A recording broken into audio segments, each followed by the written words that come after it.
So joining us now is Rob Pincus, the Executive Vice President of 2AO, a nonprofit group that advocates for the preservation of the Second Amendment of the Constitution. Thank you for being here today. We just heard that soundbite from Governor Newsom questioning the state of the Second Amendment as it is. What would your reaction to be to his thoughts there?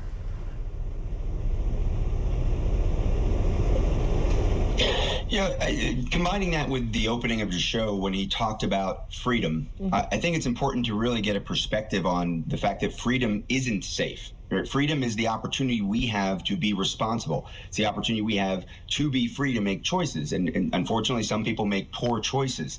But going out in public and suggesting that because I want to be free to have a firearm, to train with it, to train others how to use them, to be prepared to protect myself from the evil that exists, from the irresponsible people, from violent people, isn't to suggest that I'm a threat to public safety. And somehow there's a confusion or a conflation on the governor's part when it comes to a lot of different issues. But I think especially this idea that freedom means being responsible. It doesn't mean being safe or protected, and being responsible for protecting yourself and those you care about.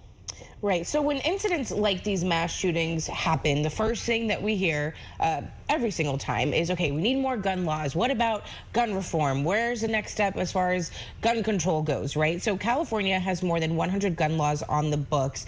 How would you rank the effectiveness of those laws, given the fact that this happened, you know, like you said, someone making very bad decisions within a span of 48 hours?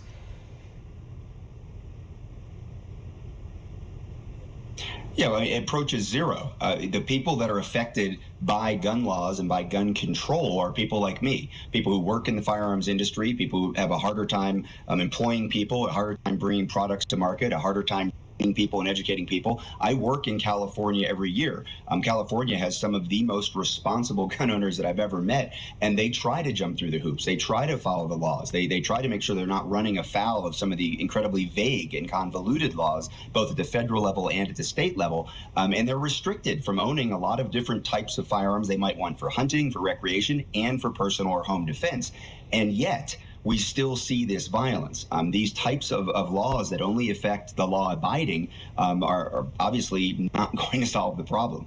Education, I was glad to hear the governor talk about behavioral health, mental health issues. Inside of the gun community, we do more to prevent these tragedies, whether they're related to mental health or crime or violence, than anywhere else. Over 100 million gun owners, 400 million guns in circulation. When we hear about the guns that aren't serialized, privately made firearms, legally privately made firearms that aren't part of that list of 400 million firearms, and yet these tragedies are very rare. We have had a rough week in California particularly and in this country, but these events are incredibly rare when you look at the number of firearms and the number of gun owners, and 99.9% of that is because of the gun community, it's because of the gun industry, it's because we're proactive, and we realize we're not perfect.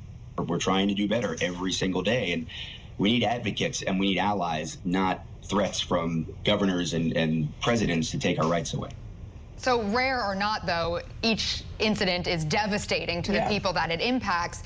So what kind of prevention measures can be taken in the immediate future to prevent guns getting in the hands of people who may need mental health interventions but aren't getting that at a young age? The two people in these recent shootings were older, and it may, one case there was a legal gun, in one case it was illegal. What kind of steps can be taken to really work on not getting illegal guns or guns in the hands of people who do not have the capabilities to make good choices?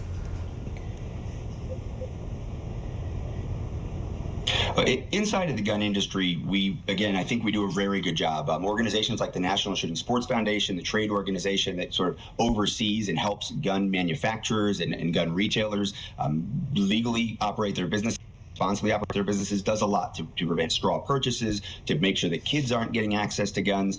Ultimately, though, when it comes to the behavioral issues and when it comes to people being a threat to themselves or others, the most important thing we do happens inside of our own homes, it happens inside of our schools, it happens inside of our communities, and inside of our workplaces. We know that the two incidents that we were just talking about here in California, there was quote unquote a madman involved. I don't think that's the proper term, but that was the term that was used to describe someone who had anger issues, who had a violent past who had issues with other people, who was barred from the dance hall. In the other case, we have a workplace violence issue where people were specifically targeted. I have to think that, especially in the case of someone who legally owned guns, people in his environment saw warning signs, knew that he had violent tendencies, knew that he had anger issues, and whether he has firearms or not, we need proactive intervention. And that proactive intervention has to happen at the family, the workplace, and the community level, and it doesn't need to involve the government. So red flag laws are something that right now are thinly veiled gun control. They don't address the problem. They don't require mental health professionals to get involved. There's no clear path for restoration of rights in most of the states that have them. People come in, they get talked to by the police, the guns get taken away, but nothing is done to address the underlying problem that is presumed to exist. And that's a real problem. We already have protective orders, we have restraining orders, which do usually involve guns being collected from those subject to them. We have involuntary commitments, which require the intervention of mental health professionals. That's the kind of government intervention that does make a difference if a person who's actually a threat to themselves gets help, a person who's a threat to others is prosecuted or incarcerated, and then people are protected. But to just simply come in and take the guns and do nothing to address the problem, that's not going to prevent violence.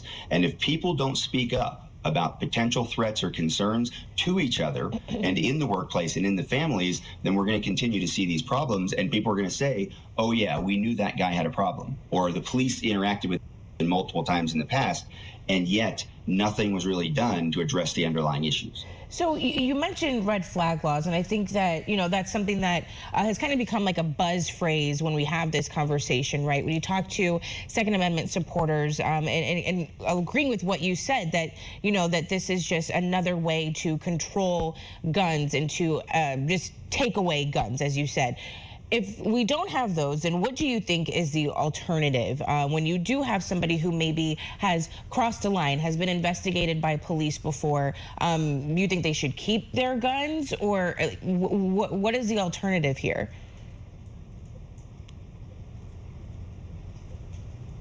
Well, I do believe that people pay a price. I believe that people can reform. I believe people can be educated. I believe that people serve their sentence and they come out of jail, or they come out of whatever has been dictated to them by the judicial system, and that they should have a restoration of their rights, right? If they're no longer a threat to someone, then why can't they exercise their Second Amendment rights? Why can't they exercise their rights once they've sort of paid their price to society, right? But obviously there's a whole other set of issues inside of our justice system and our legal system. But when it comes to firearms and when it comes to exercising an enumerated civil right, to go in and preemptively take that right away from someone when they have not done anything wrong, they haven't violated the law, and they have not been adjudicated as mentally deficient, they haven't even been evaluated by a mental health professional, that just seems like that's an obvious infringement. It's obviously wrong. And especially when it's so tightly focused on firearms. When I was in law enforcement for a number of years, we have an involuntary commitment in every state in this country where police officers, based on behavior they observe, can take someone into custody, take them to a mental health facility, and hold them for usually about 72 hours for a mental health evaluation. That's a real intervention. That's something that can lead to getting the person who is a danger to themselves or others the help that they need. We haven't talked about suicide. 60%, the vast majority of the about 30,000 firearms involved deaths every year are suicide. Mm-hmm. This is a mental health issue before it's a issue of rights, before it's an issue of freedom, before it's an issue of public safety. It's a behavioral mental health issue, and we need to be more proactive about it. I've said for years, I can get a dental cleaning twice a year on my health insurance, but I can't get proactive mental health care. So we need to start treating mental health care like we treat physical health care in this country. We need to talk about it more openly. We need to get more involved, again, at the family, community, and workplace level. We need to stop worrying so much about the gun, because the guns aren't going away. Again, hundreds of millions of them in the hands of 100 million responsible gun owners. What can go away is I'm going to look the other way. I'm not going to get involved. I don't want to make that person feel bad. I don't want to call the police. I don't want to call a therapist. I don't want to suggest mental health stigma that we still are fighting in this country. So do you think, though, that it may be kind of a slippery slope? Like you mentioned a situation where a cop goes to a house maybe and they say, okay, well, this person may not be mentally fit. Let's take them to a hospital or some type of center. center. Do you think that becomes a slippery slope if we leave it to the discretion of one person to say, okay, this person may not be all the way there when it comes to their mental capacity, and then they're just carted off to a center of some sort?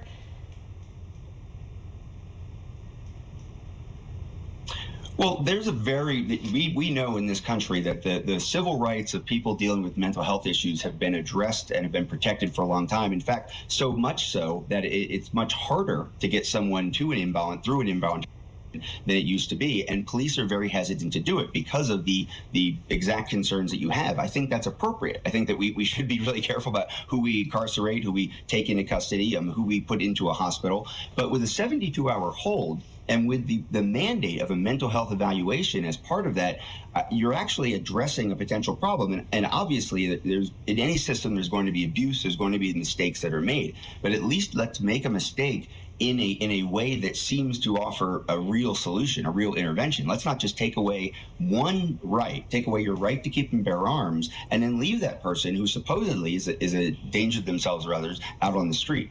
And it's a little bit disingenuous to say only one person gets to make this decision, right? That police officer has to justify their actions, and not only inside of their agency, but inside of their community and through the judicial system also. And then once that person is taken to the mental health care facility, then there are people inside of that system who also have an obligation to follow the rules, regulations, policies, and there's many people involved in that. Unfortunately, some states have some incredibly loose red flag laws, the emergency restraining protective order laws, where just one person can call the police and say, I'm a little worried about, Uncle Dave, or I'm a little worried about this guy I work with, or I'm a little worried about my neighbor across the street, and I know they have guns, and potentially you can have one of those orders issued without any real evidence or without any specific threat to any specific person or to themselves. And now right away, you've got a Second Amendment right taken away.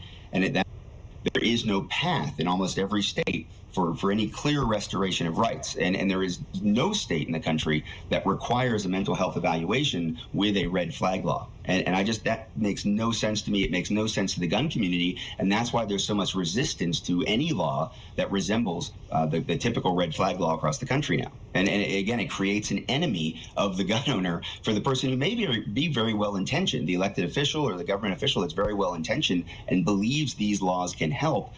If you don't have the cooperation and the support of the gun owning community, the target of the help you're trying to provide, presumably, it's not going to go anywhere. And that's been clear across the country. All right, Rob Pincus, Executive Vice President of 2AO, the Second Amendment organization. Thank you so much for joining us and your insight. We really appreciate you coming on the show.